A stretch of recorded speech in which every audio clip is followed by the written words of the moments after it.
Hello friends, welcome to நம்ம இல்லம். இன்றைக்கி நம்ம ரேஷனில் நமக்கு ஃப்ரீயாக கிடைக்கக்கூடிய கோதுமையை வச்சு குழந்தைங்களுக்கு ரொம்ப ரொம்ப ஹெல்த்தியான பிரேக்ஃபாஸ்ட் ரொம்ப ஈஸியாக நம்ம சீக்கிரம் எப்படி ரெடி பண்ணலாம் அப்படிங்கிறத பார்க்கலாம். இந்த ரேஷன் கோதுமையை வச்சு இன்றைக்கி நம்ம கோதுமை கஞ்சி எப்படி காய்ச்சலாங்கிறத பார்க்கலாம். காலையில் ஸ்கூல் போகிற குழந்தைங்க சாப்பிட ரொம்பவுமே அடம்பிடிப்பாங்க. அவங்களுக்கு இந்த கோதுமை கஞ்சியை நம்ம ரொம்ப ஈஸியாக ரெடி பண்ணி கொடுத்துர்லாம். இதோட டேஸ்ட் எல்லா குழந்தைங்களுக்குமே பிடிக்கும். இந்த கோதுமை கஞ்சி விரும்பி குடிப்பாங்க. இந்த கோதுமை கஞ்சி செய்ய எந்தவித அளவுகளும் தேவையில்லை. நமக்கு எந்த அளவுக்கு கோதுமை கஞ்சி தேவையோ அந்த அளவுக்கு கோதுமை எடுத்து நல்லா களைஞ்சிட்டு இது மாதிரி க்ளீன் பண்ணி நைட்டே ஊற வச்சிடலாம். பாருங்கள், கோதுமை நைட்டு ஃபுல்லாக நல்லா ஊறிடுச்சு. நைட்டு ஃபுல்லாக இது மாதிரி ஊற வச்சோன்னா நமக்கு அரைச்சி பால் அடிக்கையில் ரொம்ப ஈஸியாக இருக்கும். அதனால தான் நைட்டு ஃபுல்லாக ஊற வைக்கணும். இப்போ இந்த கோதுமையை ஒரு மிக்சி ஜாரில் சேர்த்துக்கலாம். தண்ணி எல்லாம் வடிச்சிட்டு மிக்சி ஜாரில் சேர்த்து பெரிய மிக்சி ஜார் எடுத்து இப்போ பாதி கோதுமையை சேர்த்துடலாம். பெரிய மிக்சி ஜார் தான் நைஸாக அடிக்கும். இப்போ இது கூட ஒரு 2 ஏலக்காய் சேர்த்துக்கலாம். ஏலக்காய் சேர்த்து நம்ம அரைக்கிறனால கோதுமை பால் நல்லா டேஸ்டாகவும் வாசமாகவும் இருக்கும். இப்போ இந்த கோதுமையை தண்ணி எதுவும் சேர்க்காம நம்ம அரைச்சி எடுத்துட்டு வந்துடலாம். மீதம் வச்சிருக்க கோதுமையும் இது மாதிரி அரைச்சிக்கலாம். பாருங்கள், அரைச்சி எடுத்துட்டு நம்ம தண்ணி சேர்க்காம அரைச்சா இந்த மாதிரி தான் கொரப்பாக இருக்கும். ஃபஸ்ட்டு தண்ணி சேர்க்காம அரைச்சிட்டு தான் நம்ம தண்ணி சேர்த்து அரைச்சி எடுக்கணும். இப்போ தண்ணி சேர்த்து அரைச்சதுக்கு அப்புறமா பாருங்கள், கோதுமை பால் ரெடி ஆயிடுச்சு. இதில் தேவையான அளவு தண்ணி சேர்த்து நம்ம இதை வடிகட்டி எடுத்துக்கலாம்.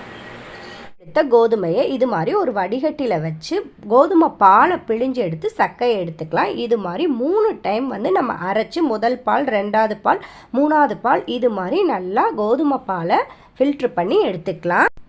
இது கூட இனிப்புக்காக இன்றைக்கி நான் வெல்லம் சேர்க்க போகிறேன். கருப்பட்டி, நாட்டு சக்கரை எது வேணாலும் நீங்கள் சேர்த்து இந்த கோதுமை பால் காய்ச்சலாம். ரொம்ப டேஸ்ட்டாக இருக்கும். ஒயிட் சுகர் சேர்க்காம இது மாதிரி சேர்த்துக்கிட்டா கோதுமை பால் நல்லா டேஸ்ட்டாக இருக்கும்.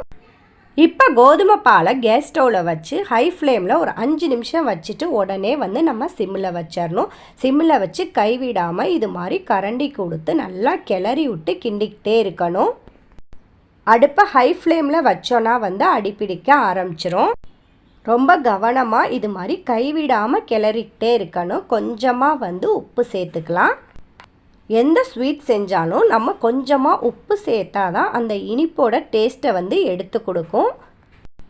கிளறிக்கிட்டே இருக்கையில் கொஞ்சமாக திக்னஸ் கொடுக்க ஆரம்பிக்கும். கொஞ்ச நேரம் கூட நம்ம கிளறதை விட்டுட்டோன்னா கண்டிப்பாக இது அடிப்பிடிச்சு தீஞ்ச வாடை வர ஆரம்பிச்சிரும்.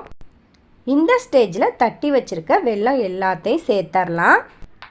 வெல்லம் சேர்த்ததுக்கப்புறமா ஒரு 10 நிமிஷம் போல் நல்லா கிளறி விட்டு காய்ச்சி எடுத்துக்கலாம். நமக்கு நல்லா அல்வா பதத்துக்கு நல்லாவே திரண்டு வரும். பாருங்கள், கோதுமை கஞ்சி ரெடி ஆகிடுச்சு. இப்போ கேஸ் ஸ்டவ்வை ஆஃப் பண்ணிடலாம். சாப்பிட அடம்பிடிக்கிற குழந்தைங்களுக்கு ரொம்ப ஒரு ஹெல்த்தியான பிரேக்ஃபாஸ்ட்டுன்னு சொல்லலாம் இந்த கோதுமை கஞ்சி. இந்த கோதுமை கஞ்சி காய்ச்சும் போதே அவ்வளோ ஒரு மணமாக இருக்கும். ரொம்ப டேஸ்ட்டாக இருக்கும். பாருங்கள், ரேஷனில் கிடைக்கிற கோதுமையை வச்சு ரொம்ப ஹெல்த்தியான டேஸ்டான கோதுமை கஞ்சி ரெடி ஆகிடுச்சு. நீங்களும் இதே மாதிரி ட்ரை பண்ணி பாருங்கள். இதோட டேஸ்ட் உங்களுக்குமே ரொம்ப பிடிக்கும். இந்த வீடியோ பிடிச்சிருந்தா மறக்காமல் இந்த வீடியோவை உங்கள் ஃப்ரெண்ட்ஸ் அண்ட் ரிலேஷனுக்கு ஷேர் பண்ணுங்கள். அப்படியே ஒரு லைக் பட்டனை தட்டி விட்டுருங்க. மறக்காமல் நம்ம சேனலை சப்ஸ்கிரைப் பண்ணிக்கோங்க.